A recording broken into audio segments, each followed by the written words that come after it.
आज मैं आपको बताता हूँ इंडिया की सबसे दो पॉपुलर गाड़ियों के बारे में। अगर कंफ्यूज्ड हो कि थार रॉक्स लेनी है या स्कॉर्पियो एन, तो दोनों का कंपैरिजन वीडियो है ताकि आपका बाइंग डिसीजन थोड़ा सा इजी हो जाए। सबसे पहले दोनों गाड़ियों के बीच एक कॉमन चीज मैं बता दूं, ये दोनों इंडिया की फिलहाल सबसे ज्यादा डोमिनेंट कमांडिंग नेचर जो पर्सनालिटी गाड़ी की है, जो ऑरा इनका होता है, रगेड अवतार लेके जब ये रोड पे निकलते हैं तो देखो बड़ी मुश्किल से किसी की हिम्मत पड़ती है कि इनके बगल में आ जाए या इनको हॉर्न दे दे अगर ये ब्लैक कलर की है और थोड़े से एलॉयज बाहर आ जाए। दोनों गाड़ियों का मैं बता रहा हूँ बहुत शानदार गाड़ियां हैं, दोनों महिंद्रा की हैं और दोनों ऐसी गाड़ियां हैं जिनका फिलहाल कोई कंपटीशन इनकी सेगमेंट में नहीं है। मतलब कभी आप नहीं देखोगे कि महिंद्रा के शोरूम में कोई गया है और बोलेगा या तो मेरे को डिस्काउंट दो या मैं हैरियर ले लूंगा, मैं सफारी ले लूंगा, कभी नहीं कहेगा। जो थार लेने गया है वो थार लेगा, जो स्कॉर्पियो लेने गया है वो स्कॉर्पियो लेगा। लेकिन अब अगर इन महिंद्रा के ही दोनों प्रोडक्ट्स में आप कंफ्यूज हो कि कौन से लें, तो मैं आपको बता देता हूं। Now we will start with the differentiation points, negatives, positives दोनों गाड़ियों के मैं अब आपको बता देता हूं। सबसे पहले वेरिएंट में स्पेसिफाई कर देता हूं। ये है 2025 model Thar rocks 17L diesel manual 4 wheel drive. ये है Scorpio N Z8L diesel 4x2। तो यहाँ पे जो डिफरेंस है खाली 4x4, ये 4x2, बाकी दोनों में ही 2.2 लीटर का डीजल एमोक इंजन आता है। हम कह तो देते हैं कि 2.2 लीटर का है, लेकिन एग्जैक्ट अगर सीसी की बात करें तो this comes with 2198 CC, 2184 CC. तो यहाँ पे 14 सीसी का थोड़ा सा डिफरेंस है, लेकिन इससे क्या फर्क पड़ जाता है, ये आपको पावर टॉर्क ज्यादा डिलीवर करती है। स्कॉर्पियो एन आपको ऑफर करती है 172 bhp and 370 newton meters of peak torque. ये गाड़ी ऑलमोस्ट सेम सीसी होने के बावजूद आपको थोड़ा सा कम देती है, वो है 150 bhp and 330 newton metre. Thar आपको same power same torque offer कर देती अगर ये होता है ऑटोमेटिक ट्रांसमिशन, तब ये दोनों के स्पेसिफिकेशन सेम हो जाते। लेकिन चूंकि अब ये मैनुअल ट्रांसमिशन है तो ये थोड़ा सा अंडर पावर्ड है। एक 22 bhp कम है और एक 40 न्यूटन मीटर का टॉर्क थार आपको ऑफर कम करती है। लेकिन जब ऑन रोड इनको लेके निकलते हो तो ये काउंटर कर लेती है, क्योंकि this car is more of road capable. ठीक है, इस गाड़ी का जो ग्राउंड क्लियरेंस है दैट इज 226, इस गाड़ी का 180 mm है। प्रिसाइज जो होगी यहाँ पे मैं मेंशन कर दूंगा नीचे। इस गाड़ी का approach angle, departure, break over सारे स्कॉर्पियो एन से बेटर है। तो ओवरऑल अगर मैं एक ऑफ रोडर गाड़ी की अगर बात करूँ, क्योंकि सेगमेंट की भी है, तो वहां पे ये गाड़ी थोड़ी सी ज्यादा केपेबल है।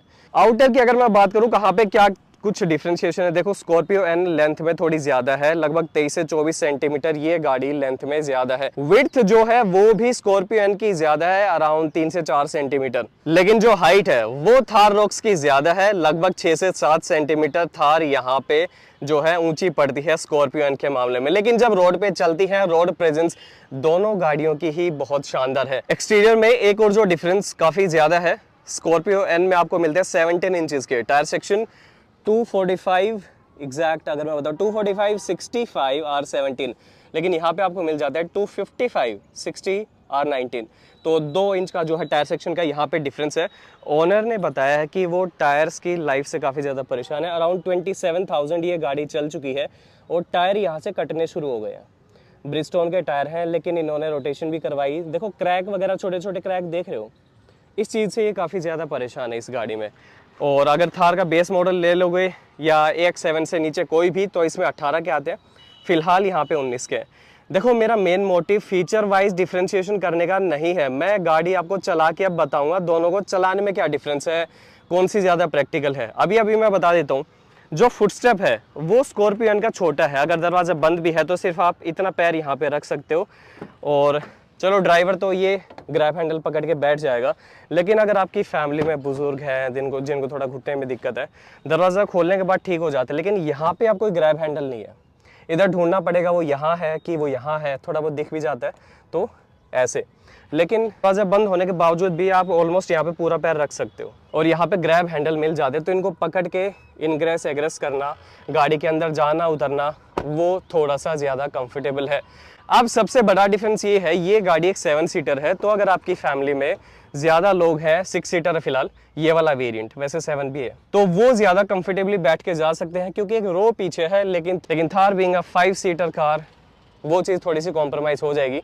देखो दोनों गाड़ियों के एक्सटीरियर में और कोई भी मेजर डिफरेंस नहीं है। अब छोटा सा डिफरेंस अगर मैं बताऊं, खैर इससे किसी को फर्क पड़ेगा किसी को नहीं पड़ेगा, ये अब ऑफ रोडर गाड़ी है, डिफरेंट बॉडी डायनेमिक्स है इस गाड़ी के। तो जो विंडशील्ड है ये बहुत अपराइट है, जिसकी वजह से गंदा काफ़ी ज़्यादा होता है, टूटता काफ़ी ज़्यादा है। मेरी गाड़ी का भी टूट चुका है, टूटेगा उसका भी, लेकिन इसके चांसेस ज़्यादा है क्योंकि रोड़ी पत्थर सब एकदम आके लगता है। अदरवाइज क्या होता है उस सिचुएशन में, थोड़ा हवा के साथ उस पत्थर रोड़ी के मक्खी मच्छरों के उड़ने के चांसेस होते हैं, लेकिन ये गाड़ी में टकरा के वो लगेंगे ही लगेंगे, टूटेगा ही टूटेगा। इसमें काफ़ी हाई चांसेस है। बॉडी टाइप का फ़र्क है, ज़्यादा कुछ भी नहीं है। और ज़्यादा बोर मत होना क्योंकि अभी मैं गाड़ी को चला के बताने वाला हूँ। सबसे पहले मैं बात करूँगा यहाँ पे इंटीरियर की। अब अगर इंटीरियर की बात करोगे तो देखो स्कॉर्पियो एन का बहुत अच्छा है, स्मूथ इंटीरियर है, प्रीमियम दिखाई देता है, लेकिन मेरा ऐसा मानना है आइवरी व्हाइट जो थार रॉक्स का इंटीरियर है प्लस ज्यादा प्रीमियम ज्यादा फैंसी दिखाई देता है, लेकिन मेंटेनेंस आपसे जरूर मांगेगा, बहुत मेहनत ये इंटीरियर आपसे करवाने वाला है। ओवरऑल अगर विंडशील्ड की विड्थ भी देखोगे तो आपको ज्यादा एयरी ज्यादा स्पेसियस जो है थार रॉक्स में फील होता है। अब देखो छोटा सा डिफरेंस, ये मेरा ओपिनियन है कि अगर भगवान ना करे कभी भी स्कॉर्पियो एन किसी की भी रेयर एंड होती है, पीछे से कोई एक्सीडेंट करता है तो इसके डैमेज होने के चांसेस ज्यादा है, लेकिन अगर कोई थार रॉक्स को डैमेज करता है तो काफी ज्यादा जो इम्पैक्ट है वो एलॉय व्हील जो यहाँ पे स्पेयर टायर लगा हुआ है वो डैमेज को झेल लेता है और बचा लेगा गाड़ी को। और इसी चीज की मैं बात कर रहा था, ये जो डिपार्चर एंगल है गाड़ी का, यानी जब इसको ऑफरोडिंग के लिए लेके जाते हो तो ये वाला जो एंगल होता है ना साइड का, ये थार रॉक्स का ठीक है, लेकिन स्कॉर्पियो एन के नीचे से टकराने के चांसेस है।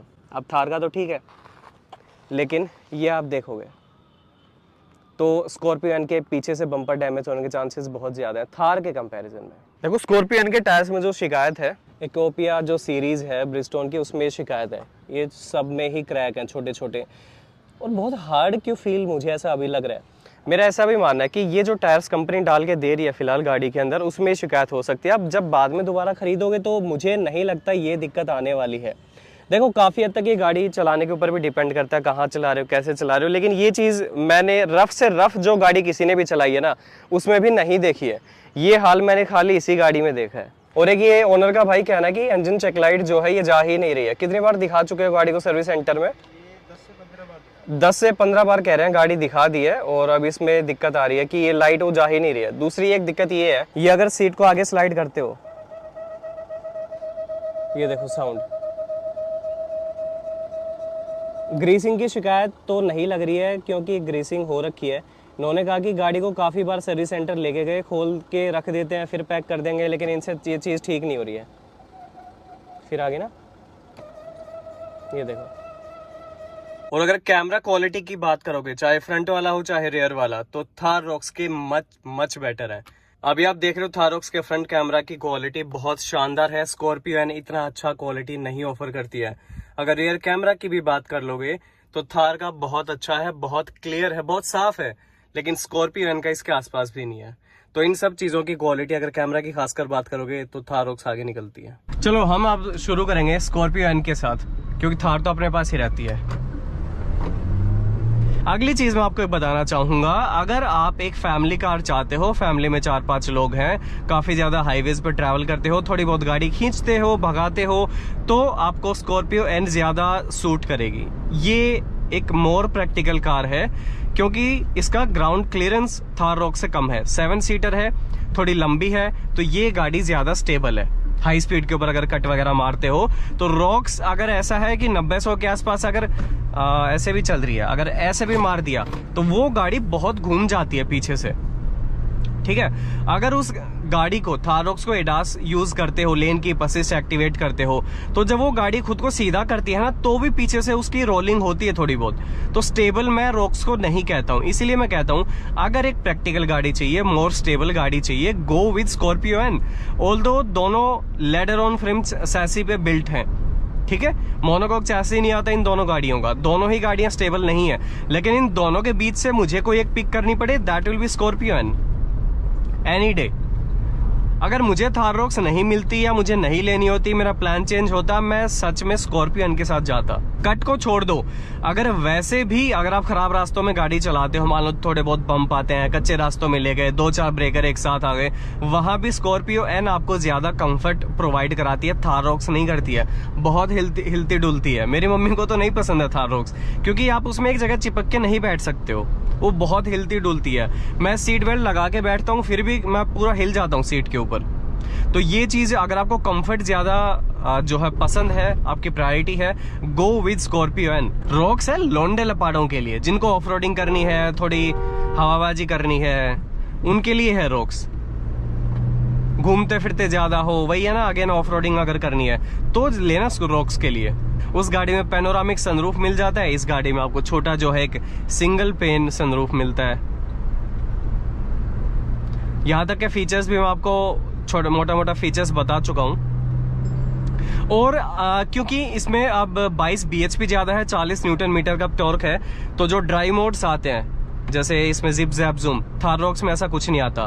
तो जब इसको खींचते हो तो ये जल्दी स्पीड अटेन करती है। ये तो मैंने गाड़ी की स्पीड कम रख रखी थी, इसलिए थोड़ा धीरे फील हो रही थी। ठीक है, तो ये ड्राइव मोड्स उसमें नहीं आते, उसमें खाली ऑफ रोडिंग से रिलेटेड ड्राइव मोड्स आते हैं, जैसे स्नो, मड और कौन सा रह गया, स्नो मड हो गया, एक दो, यही दो फीचर्स आते हैं बस। यहाँ से सैंड हो गया। ऑटोमेटिक अगर ले लोगे तो इंटेलिटर्न, क्रॉल स्मार्ट का फीचर आ जाएगा थार रॉक्स में, लेकिन ये वाले नहीं है। तो जब आप गाड़ी को 0 to 100 खींचते हो तो स्कॉर्पियन ज्यादा अच्छे से परफॉर्म करती है, क्योंकि पावर ज्यादा है, टॉर्क ज्यादा है, जल्दी भागती है। बस ये चीज मुझे काफी वहां पे जो है कमी महसूस होती है। और अगर कट वगैरह ऐसे मारते हो तो स्कॉर्पियन में ज्यादा कॉन्फिडेंस रहता है। मैं ये नहीं कहता हूँ कि इस गाड़ी में खींच के दबा के कट मारो, नहीं करना है। लेडर ऑन फ्रेम्स ऐसी है, ये भी अनस्टेबल है, लेकिन इन दोनों में से स्कॉर्पियन स्टेबल है। मैं बस ये कह रहा हूँ, इट्स मोर स्टेबल। यार स्कॉर्पियन क्या दबा के बिकती है, इतनी ज्यादा बिकती है, इतनी महंगी गाड़ी। ये सबूत है इंडिया के लोगों के पास पैसे की तो कमी नहीं है। ऐसे बिक रही है जैसे ऑल्टो स्विफ्ट बिकती है, ऐसे बिकती है स्कॉर्पियन। कभी इनके सर्विस सेंटर विजिट करके देख लेना, तुम्हें स्कॉर्पियन की पावर फील हो जाएगी।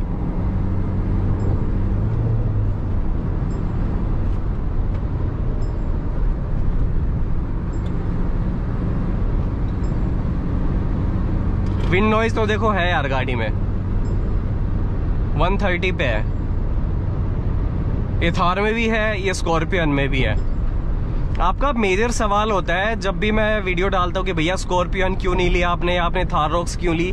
मैंने थार रॉक्स ली थी उस ऑरा के लिए, उस डोमिनेंट नेचर के लिए, 4x4 केपेबल होने के लिए। अब लोगों को पता है कि ये थार है, ये 4x4 मिलेगी। स्कॉर्पियन खड़ी है, मुझे पूछना पड़ेगा या किसी को सोचना पड़ेगा ये गाड़ी 4x4 है कि 4x2 है। थार खड़ी है, लोग पता लगा लेंगे गाड़ी 4x4 है, दिमाग में छपा हुआ है, भले ही फिर वो 4x2 हो। और फिर उसका मुझे स्पेटर बड़ा सही लगता है। तो ये मेरे कुछ रीजंस थे थार रॉक्स खरीदने के लिए।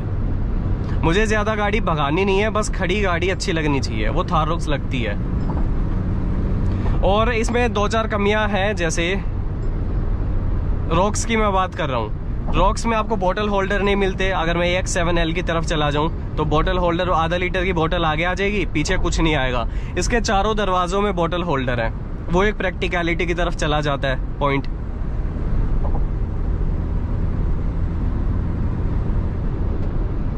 और ये जो है हार्ड सरफेस है यहाँ पे, ठीक है, ये हार्ड है। थार रॉक्स सेम बजट में, ये सॉफ्ट है। थार रॉक्स सेम बजट में पूरा सॉफ्ट है। ये जो सेमी लेदरेट जो आपको बोलना हो, लेकिन सॉफ्ट टच है। यहाँ पूरा सॉफ्ट है, यहाँ पर है पूरा डैशबोर्ड उसका, यहाँ पे पूरा सॉफ्ट टच है। तो इंटीरियर अगर प्रीमियमनेस की अगर बात करी जाए तो भाई रॉक्स आगे निकल जाती है।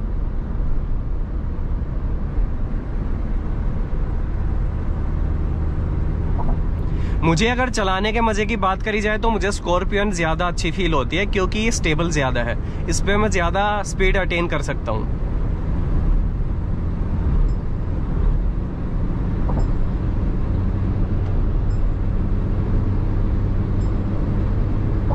स्टीयरिंग दोनों में इलेक्ट्रिक है, वहां पे कोई डिफरेंस नहीं है। अब जो म्यूजिक सिस्टम है, इसमें 12 स्पीकर का वो आता है सोनी का, जो कि बहुत ज्यादा अच्छा है, बहुत बेटर है थार रॉक्स के 9 स्पीकर हर्मन कार्डन स्पीकर सिस्टम से। उसमें तो मतलब कुछ भी नहीं है, मैं ये कहूंगा फालतू में हाइप है उसकी। इसका सिस्टम तो भाई बहुत तगड़ा है उससे। इसमें वेरिएंट में एडास नहीं आता, उसमें एडास आता है। आप किसी का काम का है नहीं है, वो अपनी मर्जी है।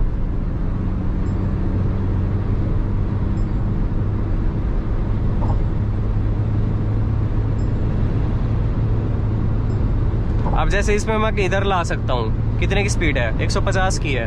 ये कॉन्फिडेंस मुझ में थार रॉक्स को लेके नहीं है। थार रॉक्स की टॉप स्पीड भी 165-170 के आसपास है।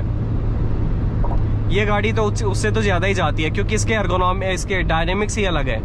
एयर ड्रैग थार में ज़्यादा होगा, विंडशील्ड खड़ा है ना, और फिर गाड़ी का ग्राउंड क्लियरेंस हाई है, तो इस वजह से वो अनस्टेबल भी है ज़्यादा, और उस गाड़ी की आप टॉप स्पीड ज़्यादा अचीव नहीं कर सकते हो, क्योंकि वो सेगमेंट ही फिर अलग हो गई। बस इस चीज़ की मैं बात कर रहा हूँ। देखो ये चीज़ स्कॉर्पियन में बहुत अच्छी है।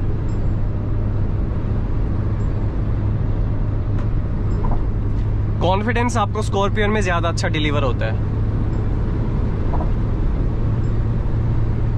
अभी भी पंजा खींचते भागती जाती है।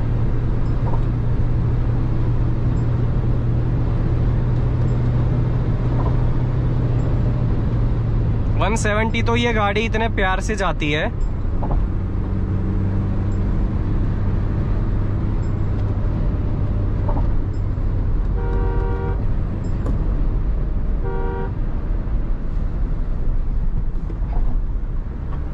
और 5th गियर में दबी नहीं, बिल्कुल भी उठ गई।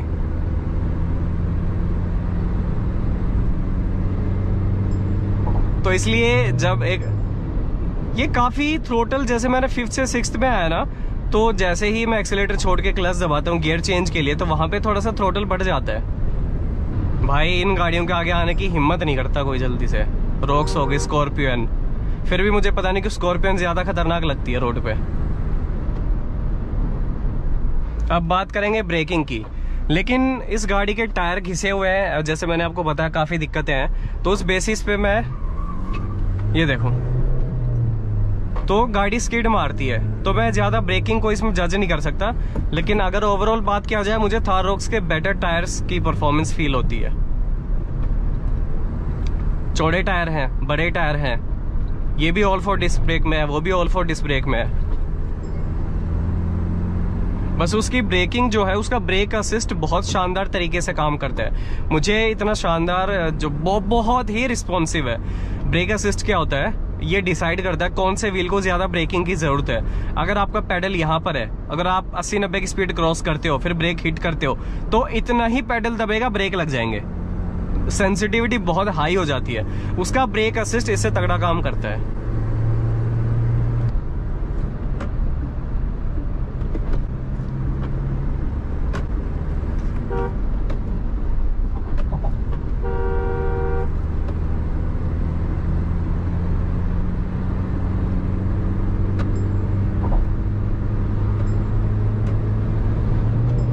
ये देखो, ये अचानक रेस बढ़ जाती है, और जब मैं अभी यहाँ पे रेस दे रहा हूँ ना, तो गियर स्टिक में वाइब्रेशन है।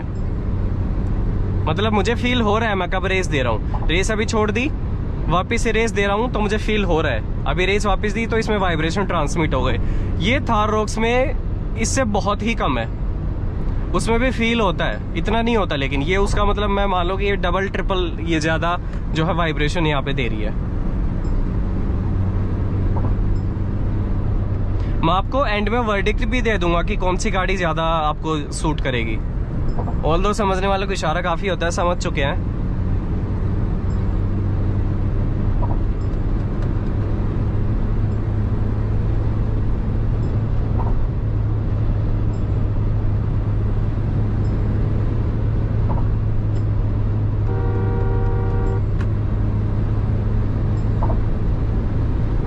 बहुत ज्यादा ही विंड नॉइज है। ये थार में आती है इतनी नॉइज जब वो होती है 165 पे। ये भी ऑलमोस्ट नजदीक ही है।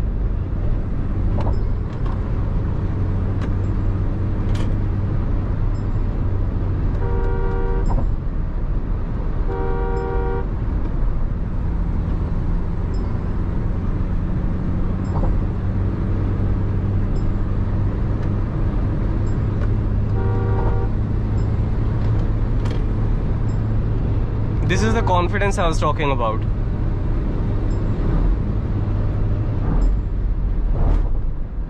Speed cameras. चलो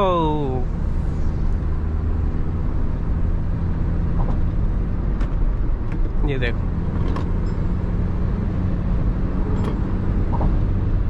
मुझे भगाने में मजा स्कॉर्पियन में ही आता है। थार को तो मैं भगाता ही नहीं हूँ कभी भी। उसको मैं रेड लाइनिंग नहीं करता कभी। उसका मतलब समझ गया ना, ज्यादा आरपीएम पे गियर चेंज नहीं करता, मजा नहीं आता। थोड़ी दब के उठती है वो गाड़ी। इसमें जिप जैप जूम मोड आते हैं तो मजा आता है, उसमें नहीं आता।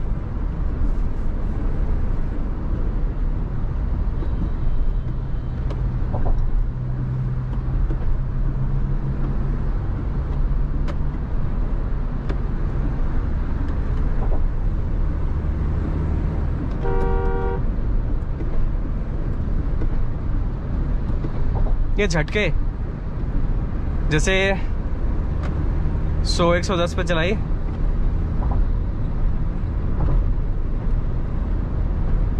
ये गियर बॉक्स के झटके वहां पे शिफ्ट होने के यहां तक सुनाई देते हैं।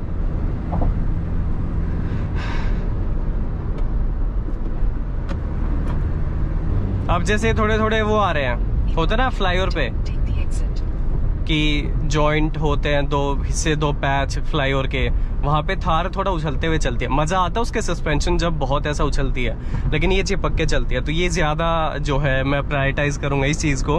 वो मजे कुछ काम के नहीं है अगर उसमें कट मारना पड़ेगा तो।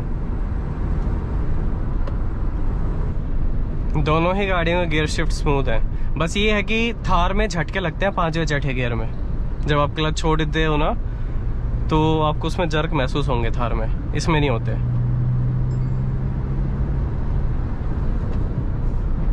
इसमें बस वो रेस बढ़ जाती है थोड़ी सी, पता नहीं तो क्यों। 5वें से छठे गियर में वो झटके मारती है, इसमें आवाज सुनाई देती है कुछ।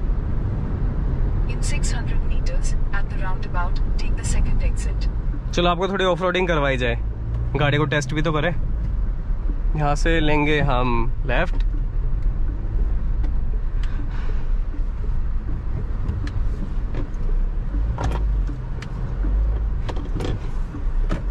I hope you enjoy. अब ऐसी जगह अगर होगी और यू हैव स्कॉर्पियो एन, तो आपको ज्यादा सोच समझ के चलने की जरूरत है, क्योंकि इसका डिपार्चर एंगल इतना स्ट्रांग नहीं है, तो बम्पर पीछे का टच कर जाएगा अगर गाड़ी आगे से ज्यादा कहीं चढ़ेगी तो। जबकि थाररॉक्स के साथ ये टेंशन नहीं है। और जैसे यार छोड़ो कोई नहीं, अगर मान लो थोड़ी अगर तेज चलानी पड़ जाए ऐसे, तो यहाँ पे थार को तो मतलब आप कंट्रोल कर ही नहीं सकते, इतनी उछलने लगती है।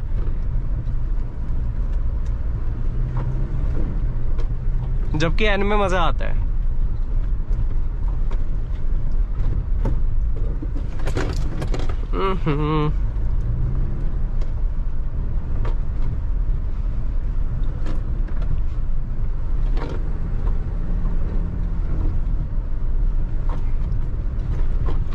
बस थोड़ा संभल के इसलिए चलाओ यहाँ पे, क्योंकि पता नहीं पत्थर वत्थर कहाँ पर है।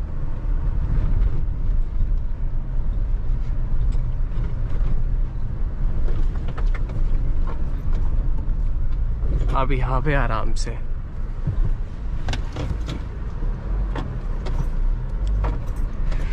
थाररॉक्स का टॉप मॉडल सस्ता पड़ता है स्कॉर्पियो एन से काफी, लगभग 1.5-2 लाख।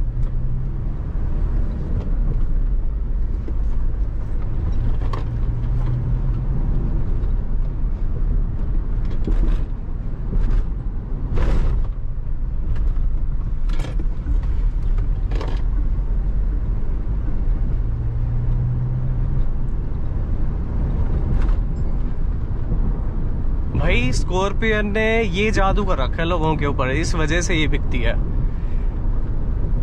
तुम्हें एक छोटी सी टिप दे देता हूँ इसी वीडियो में, अगर तुम्हें स्कॉर्पियो एन से भी ज्यादा स्टेबल गाड़ी चाहिए, फैमिली के हिसाब से ज्यादा पावरफुल, तो go with Scorpio N, sorry XUV 700। वो गाड़ी मोनोकॉक एसई के साथ आती है, लेडर ऑन फ्रेम नहीं है, तो वो गाड़ी ज्यादा स्टेबल है। और क्या भागती है, वो सबसे पावरफुल गाड़ी है सेगमेंट में।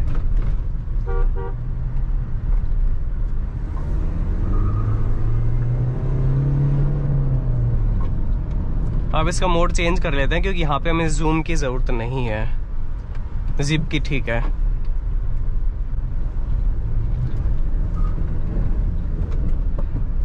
ये जो स्क्रीचिंग फील होती है ना, ये भी आपको यहीं पे फील हो रही है, क्योंकि 2 रीजन है, एक तो पावर काफी है गाड़ी में, दूसरा टायर घिसे हुए है।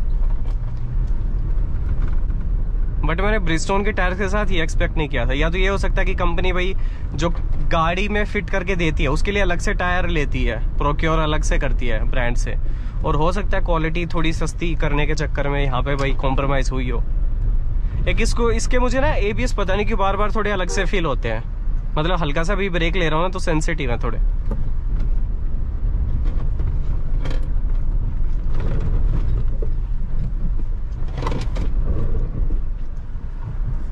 अगर इस पे खींच के निकाल दूं ना तो गाड़ी नीचे से टिक जाएगी सामने से।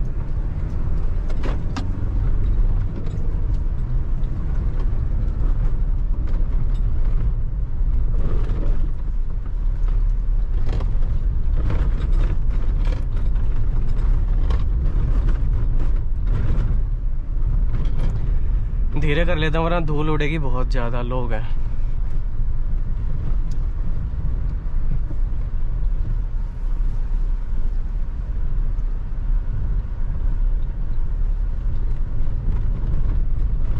ठीक है,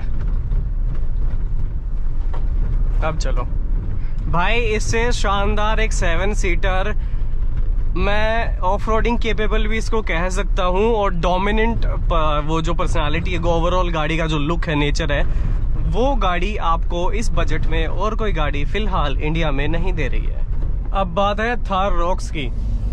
अब इसके बारे में सबसे पहले चीज मैं आपको बता दूं, जो लेग एरिया है यहाँ पे, जहाँ पे आप पैर रखते हो अपने एबीसी पेडल्स के लिए, वो एरिया स्कॉर्पियन से कम है, उसकी विड्थ कम है, तो थोड़ा सा क्रैम्प्ड स्पेस है।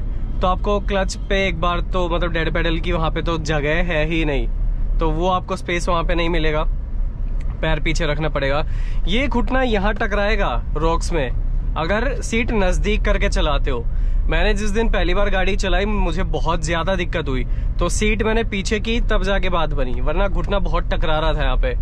क्लच ऑपरेट करना स्कॉर्पियन में इजी है, अगर मैनुअल ले रहे हो दोनों तो इसकी थोड़ी सी मुश्किल है। मुश्किल मतलब कुछ देखो ज्यादा फर्क नहीं है, बट वो मुझे थोड़ी सी इजी लगी गाड़ी क्लच ऑपरेशन के मामले में। और देखो यहाँ पे ये गाड़ी रॉक्स कितनी हिल रही है, एन यहाँ पे इतना नहीं हिलती है। मैं खाली ये दिखाने के लिए इस तरफ से लाया हूँ, वरना मैं उस सर्विस लेन से निकालता। बस इसका फायदा ये है कि ग्राउंड क्लियरेंस हाई है, तो वो दिक्कत नहीं है। और ये जब जैसे इसको खींचते हो, पहले कह रहा हूँ, तो ये इतना तेज नहीं भागेगी, आपको इंस्टेंट पावर डिलीवरी नहीं देती है।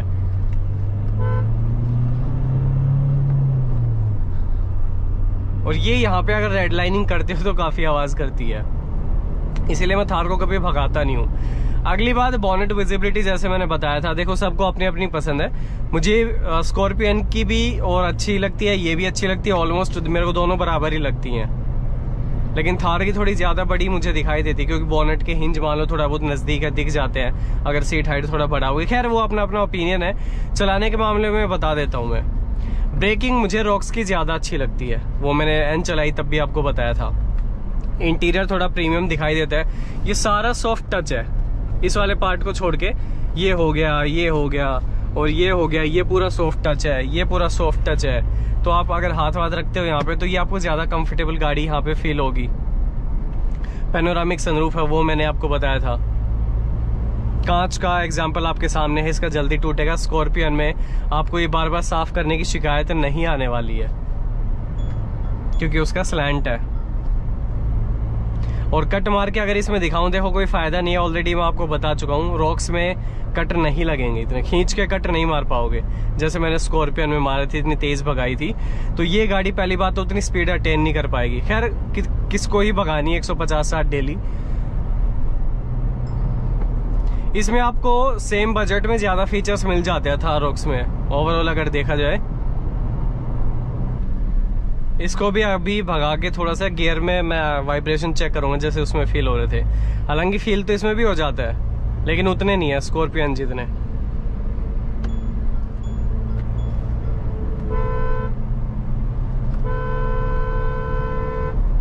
क्रेटा वाले ही हैं भाई।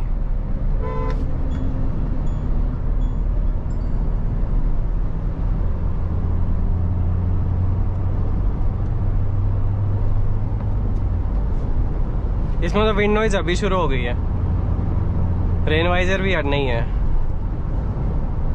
अरे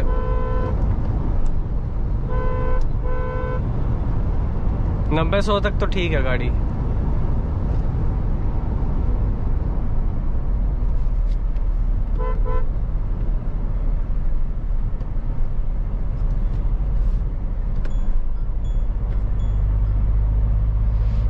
ड्राइविंग में और क्या चीजें होती हैं, सीटिंग कंफर्ट होता है, आप सबका अलग अलग होता है। देखो मैं बोल दूं मैं दोनों में कंफर्टेबल हूं, आपको हो सकता है रॉक सूट ना करे, हो सकता है एंड सूट ना करे, तो उस चीज का कोई अंत नहीं है।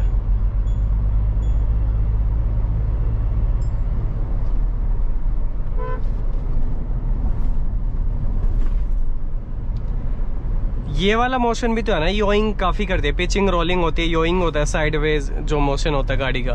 अगर टेढ़ी उतार दोगे ब्रेकर से, हाईली अनस्टेबल, हाईली अनस्टेबल।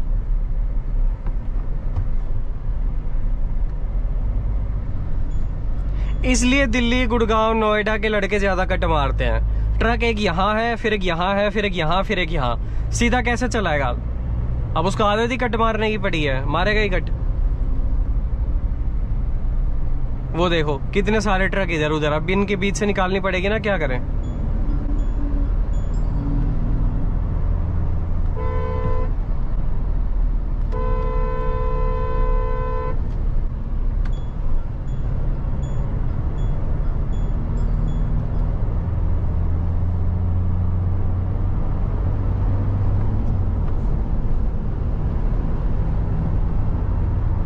इसमें से गाड़ी पीछे से झूलने लग जाती है। ये इतनी देर में 116 ही पहुंची है, वो 130-135 क्रॉस कर जाती।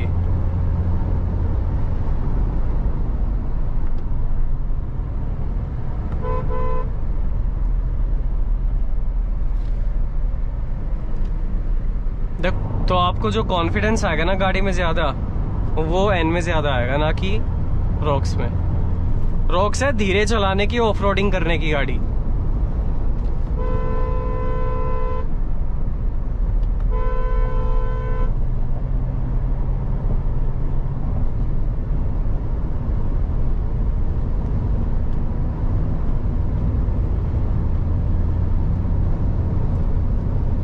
स्टीयरिंग तो दोनों में सेम ही आता है।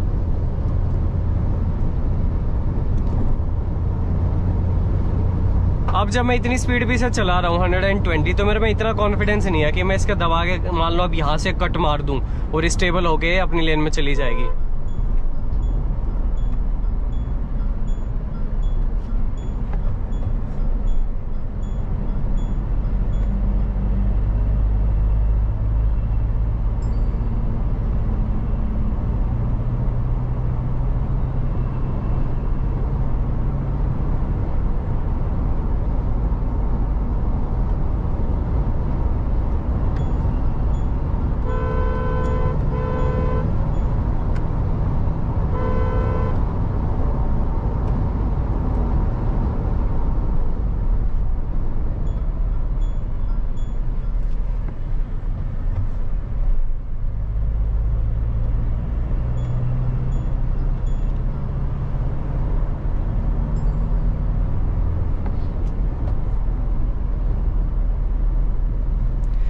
एक चीज़ और है कि अगर आप चार्जिंग पोर्ट्स की बात करोगे तो स्कॉर्पियो में आपको यहाँ पे 2 मिलते हैं, टाइप ए के। टाइप सी का कोई पोर्ट नहीं है वहाँ पे। और एन में यहाँ पे आपको एक टाइप ए, टाइप सी दोनों मिल जाते हैं। टाइप सी तो इनफैक्ट 65 वोल्ट तक ऑफर करता है।